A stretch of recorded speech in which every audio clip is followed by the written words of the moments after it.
There's a fascinating new book on the Civil War called Fateful Lightening. Fateful Lightning, like from the song, by a guy named Alan Guelzo, Guelzo, Guelzo. And there have been so many books about the Civil War, but this one is kind of a revisionist interpretation of how the war came about and why it came about.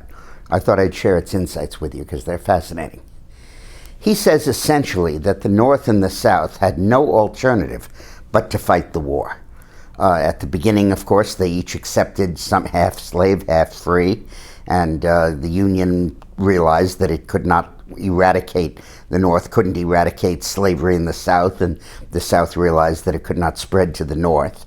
And then as we acquired new territories after the Louisiana Purchase in 1803 and the settlement of the war with Mexico in 1848, the question became, will those states enter the Union as slave or free states? And that was a crucial question, and there were a number of compromises that narrowly averted war on this subject. But two events shaped the determination that left the states with no alternative but to go to war. The first was in 1830, Nat Turner, a slave, led a rebellion in the Carolinas in which he rebelled and claimed his freedom and liberated other slaves nearby, and went on a wild rampage, killing every white they could see, they could get their hands on. I think they killed 57 men, women, and children, and in horrifying ways, brutal, vicious savagery. And that convinced the South that in slavery they had a tiger by the ears. They had to ride him holding on to his ears, and they didn't dare let go because they'd be killed. The tiger would turn around and eat them. They had to have a slave population. They couldn't let them go free because they were terrified of the consequences if they did, terrified of mass slaughter and butchery. And that led to the South being not only intolerant of abolitionism, but intolerant of even the advocacy of abolitionism, because they saw it as the North inciting a slave rebellion in the South. There had been a slave rebellion in Haiti in the first years of the 19th century, where they massacred the French white population, was put down by the French military. But you still had this enormous terror that we way underestimated looking at the causality of the Civil War. The South felt that as long as it was locked in a country that was half free, that the agitation for slave liberation would cause a repetition of the Nat Turner crisis on a much larger scale.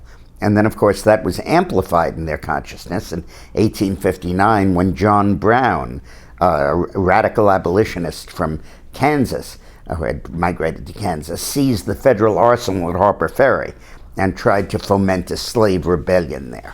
And that was the fear that really drove the South into the war. From the North's point of view, they could accept the idea of slavery in new territories. They didn't like it much. Some of them were willing to say popular sovereignty, let the people vote on whether they wanted slaves or not. But the Republican Party opposed the slavery because it said that this destroys the whole wage system. You can't move up through hard work if somebody else is working for free, and that it completely undercut their capacity to achieve the upward mobility in the labor force essential for capitalism and development. But then the great disaster came in 1857 when the Supreme Court under Justice Roger Taney, a Jackson appointee, ruled that, quote, a Negro has no rights that a white man is bound to respect. That's a quote from the opinion. He basically was saying all men are not created equal. He was repealing, in effect, the Declaration of Independence. But most importantly, he said that just as when I leave my home in Mississippi, I'm allowed to take my briefcase with me with papers in it, because that's my property, and I could take it into New York, and if a man in New York steals my briefcase, I can go after him for the crime of theft. It's the same thing with a slave, with a human being. You take a slave with you into New York State, and he escapes. Well, you can pursue him, you can bring him to justice, you can bring him back to yourself, you can prosecute anyone who helps him escape or shelters him for being part of a criminal conspiracy to deprive you of your property. And what that meant is that slavery could no longer be contained. that states could no longer outlaw slavery, territories could no longer do it, and essentially slavery was going to take over the whole country. So you had the North convinced that slavery could no longer be contained in the South, and you had the South convinced that as long as the North was agitating for freedom, they were at risk of their own hides through a slave rebellion. And of course, the financial incentive was there. 50% of the net worth of the South was in slaves, as much as was in property. So that's how important it was. It was their savings and their earnings invested in that vile, horrible system. And that led to the Civil War. It led to the inevitable conflict between the two of them. Fascinating perspectives that I really had not had before. So it's Alan Guelzo, Guelzo, Fateful, Lightening. Now, Obama may be hitting below the belt, but Dubs doesn't. My dog, who's running for president in our new children's book, Dubs Runs for President, is a very clean campaigner. He wouldn't do any of that kind of stuff.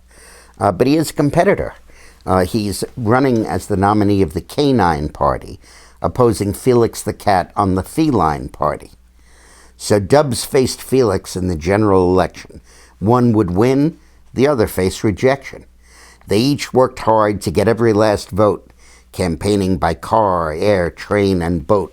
And you see here the debate between Felix and Dubs. And then Dubs was out every day, sun or rain, traveling around our country in his own private train. And every time that train came to a stop, Dubs gave a speech and came out on top. So the purpose of this book is to entertain, but also so your kids and your grandkids can follow the political process and understand what's going on, as seen through the eyes of Dubs, my lovely dog. Thank you.